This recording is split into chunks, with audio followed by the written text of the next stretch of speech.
اللہ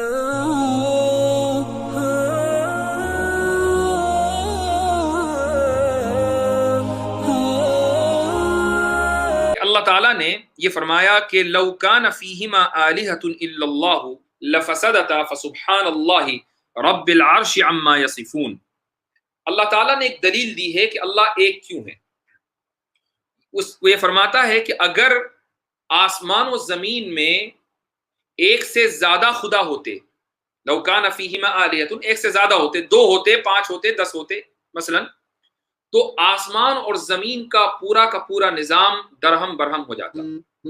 لیکن آسمان اور زمین کا نظام درہم برہم نہیں ہوا، لہذا ثابت ہوا کہ خدا ایک ہے، ایک سے زائد نہیں ہے۔ یہ اللہ تعالیٰ نے دلیل دی ہے، بہت آسان الفاظ میں، ہر ایک کو دلیل سمجھ میں آ سکتی ہے، لیکن میں تھوڑا سا آپ کو اور اس کو لاجیکلی بتاتا ہوں، حالانکہ اس کے بعد مزید کسی چیز کی گنجائش نہیں ہے، لیکن ہر طرح کے لوگ ہوتے ہیں تو اس لیے میں تھوڑا سا اس کے اندر لاجک ایڈ کر کے آپ کو بتاتا ہوں۔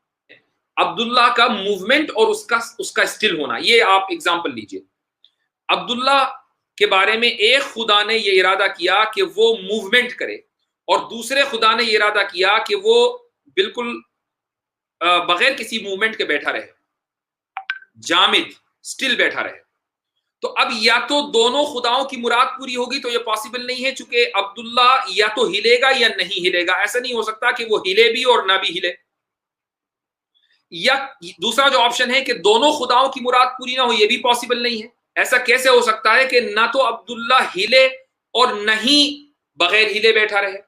بھئی یا تو موومنٹ ہوگا یا ایک آدمی بغیر موومنٹ کے ہوگا، یعنی نہ تو موومنٹ ہو اور نہ ہی سکون ہو، یہ کیسے ہو سکتا ہے؟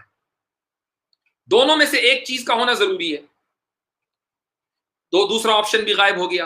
اب تیسرا آپشن بچا کہ ایک خدا کا ارادہ پورا ہو اور دوسرے خدا کا ارادہ پورا نہ ہو۔ مثلا جو خدا چاہ رہا ہے کہ عبداللہ ہلے، اس خدا کی مراد پوری ہو اور عبداللہ ہلے، اور جو خدا چاہ رہا ہے کہ عبداللہ نہ ہلے، اس کی مراد پوری نہ ہو۔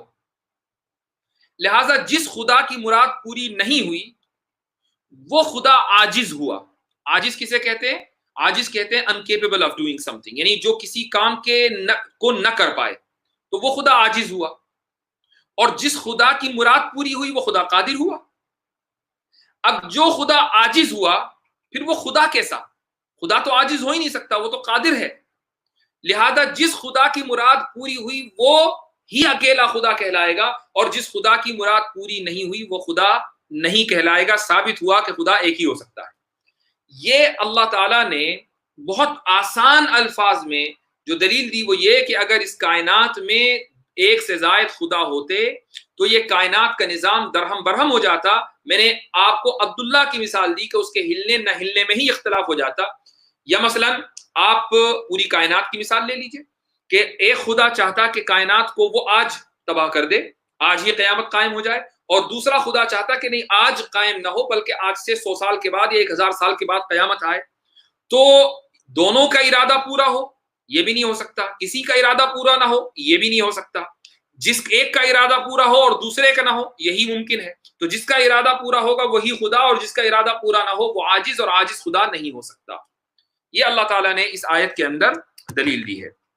تو یہی وجہ ہے کہ جو لوگ خدا کی وحدانیت کے، ایک خدا کے قائل ہیں، دراصل وہی ریشنل ہیں، وہی لاجیکل ہیں، انہی کا جو اپروچ ہے وہ لاجیکل ہے، ساؤنڈ ہے۔